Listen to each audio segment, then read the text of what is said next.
selamat sehat, selamat semangat. Masih menjadi bagian dari kita. Semoga pada siang hari ini kita bisa menjalankan kewajiban kita sebagai makhluk yang Katolik, terlebih lagi dalam keadaan yang berjamaah dan tidak dalam suatu apapun.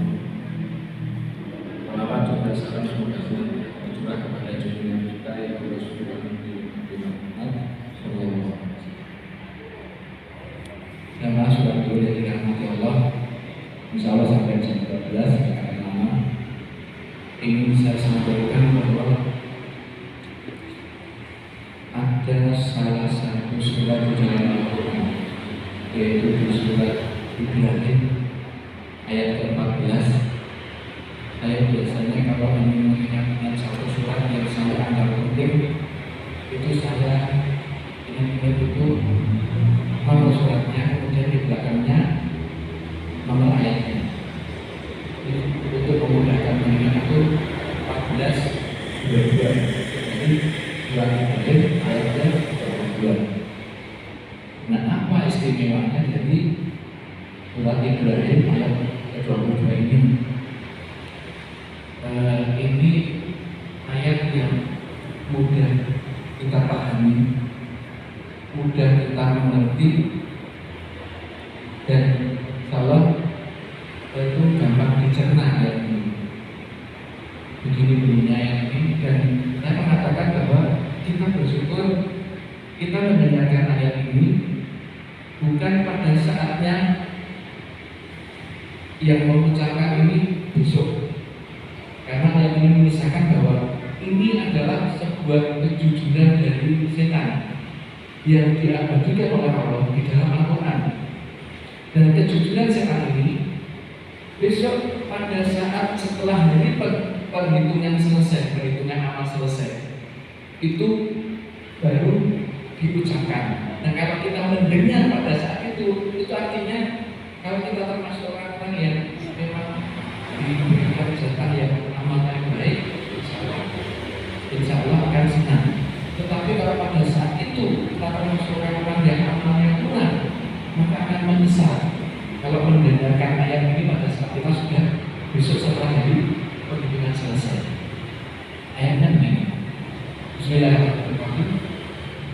Wa qala syaitanu lamma qudiyal amru innallaha wa'adakum wa dal haqqi wa wa'adukum fa akhlaftukum. Jadi dalam ayat ini artinya begini. Dan setan berkata, jadi itu mengisahkan bahwa yang mengatakan ini nanti adalah setan, tetapi setelah masa penghitungan amal selesai. Bahwa setan lama kemudian amru, dan setan berkata ketika urusan telah terselesaikan, innallaha wa'adakum wa'dal haqqi, sesungguhnya Allah telah menjanjikan kepadamu janji yang benar, wa'dal haqqi. Allah, setan sendiri mengatakan bahwa Allah kalau berjanji, janji Allah itu benar. Dan aku pun telah menjanjikan kepadamu, wa'adukum fa'akhlaftukum wa ma'kana li'alakum manikudan wa'dal haqqi wa wa'adukum, dan aku pun juga berjanji, menjanjikan kepada kamu sekalian bahwa wa'adukum fa'akhlaftukum, tapi aku mengingkarinya. Tapi aku sudah berjanji, karena Allah itu punya janji tetapi benar. Tapi kalau aku setan punya janji padamu, aku mengingkarinya. Ini perkataan setan. Kemudian, wa makana iya alaikum bin sultani illa anta adukum fastajabtum. Tidak ada kekuasaan bagiku sedikit pun terhadapmu, kecuali aku hanya sekedar menyeru, lalu kamu mematuhi seruanku. Jadi maksudnya bahwa setan itu tidak mempunyai kekuasaan apapun terhadap kita, terhadap tangan kita, terhadap fisik kita, terhadap kaki kita, untuk menggerakkan melakukan satu perbuatan yang dilarang Allah. Jadi misalnya ada seseorang mau mencuri, itu perbuatannya orang itu sendiri, bukan setan yang menggerakkan. Setan hanya menyeru, ini diakui oleh setan. Ini pas kecuali saya hanya menyeru, ambil uang itu, ini kesempatan. Mumpung kesempatan itu tidak hadir dua kali, mumpung nggak ada orang, kesempatan itu ambillah. Setan hanya membisikkan dan menyeru, kemudian eksekusi pada saat kita mengambil barang itu. Maka itu dalam itu adalah keputusan kita pribadi, dan nanti tanggung jawabnya itu juga kepada kita, bukan setan. Setan nggak mau salah. Terjawab bahwa setan nggak mau disalahkan. Malah kemudian pas terjatuh di mana kamu yang mendengar sesuatu, malah tahu muni baru mau angkusaku. Oleh karena itu, janganlah kamu mencercaku. Maksudnya orang-orang yang sudah dulu disuruh setan, kemudian dia mengikuti jejak setan, kemudian dia ingin menyalahkan setan. Setan sudah mengelak, tidak bisa.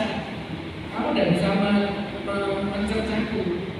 Saya kan hanya meniru kamu. Eksekusi yang mengambil barangnya, yang korupsi, yang berbuat jahat itu kan kamu sendiri. Ya? Nah, dikelanjutkan ayat ini. Oleh karena itu janganlah kamu mencercaki, tetapi cercaklah dirimu sendiri. Kalau ini baru aku sanggup dirimu sendiri. Ma'ana bimuslikikum wa ma'antum bimuslikin. Ini juga kalah pentingnya ya. Aku tidak dapat menjadi penolongmu. Kalau pada saat sudah ada penghitungan, kalau kita mau kumpul kepada Gusti Allah, ya Allah, saya itu dulu cuma dibisiki setan. Sebenarnya yang paling salah itu setan itu, karena dia mau mengajakku, membisikkan untuk berbuat sesuatu, habis ini. Dan setan sudah menyatakan bahwa aku tidak bisa menjadi penolongmu. Angkat tangan, itu sudah urusan kita masing-masing, itu urusan kamu. Kalau dulu kamu mengambil itu ya, aku tidak bisa menjadi penolongmu, dan kamu pun kita juga tidak bisa menjadi penolong bagi setan. Misalnya kita mau minta Gusti Allah untuk, ya Allah setan itu jadi berarti nggak bisa. Setan pun juga tidak bisa untuk meminta kepada Gusti Allah untuk meringankan siksa yang sudah menjadi tanggungan kita. Ini kafatu bima asaltumuni min qabl. Sesungguhnya ini masih perkataan setan. Sesungguhnya aku tidak membenarkan perbuatanmu mensekutukan Allah sejak dulu. Sejak dulu itu setan sudah memberikan syarat di ayat ini. Sejak ayat ini diturunkan, tapi sejak 1400 tahun yang lalu, setan sudah mengatakan bahwa itu tidak benar. Kalau ada orang yang mensekutukan Allah dengan setan, itu tidak benar. Itu pengakuan dari setan. Innal zalimina lahum adzabun alim. Sesungguhnya orang-orang zalim akan mendapatkan siksa yang sangat pedih. Di akhir ayat ini diakhiri dengan bahwa sesungguhnya orang-orang yang zalim akan mendapatkan siksa yang pedih. Jadi bersyukur sekali pada siang hari ini kita mendengarkan ayat ini, bukan pada saat besok setelah kita menyelesaikan masa penghitungan amal baru kita mendengarkan. Itu artinya kita sudah tidak bisa merubah suasana, tidak bisa merubah amal apapun. Tetapi saat ini kita mendengar ini, kita bisa melihat bahwa setan sudah jujur kepada kita, dan ini ada di dalam Al-Quran di surat ke-14 ayat ke-22. Itu jamaah yang dirahmati Allah. Semoga satu ayat ini bisa selalu mengingatkan kita saat kita mau berbuat sesuatu yang tidak baik, berbuat sesuatu yang dilarang oleh Allah. Sebaiknya kita ingat bahwa ini hanya bisikan setan. Eksekusinya ada pada diri kita sendiri. Jadi nanti tanggung jawab terhadap apa yang kita lakukan itu ada pada diri kita sendiri. Kita tidak bisa menyalahkan setan. Sudah diberikan sinyal oleh Allah di dalam surat Ibrahim ayat 22. Jadi demikian yang dapat saya sampaikan. Semoga sedikit ini bisa menambah wawasan kita, nambah iman kita kepada Allah Subhanahu wa taala. Wabillahi taufiq wal hidayah. Wassalamualaikum warahmatullahi wabarakatuh.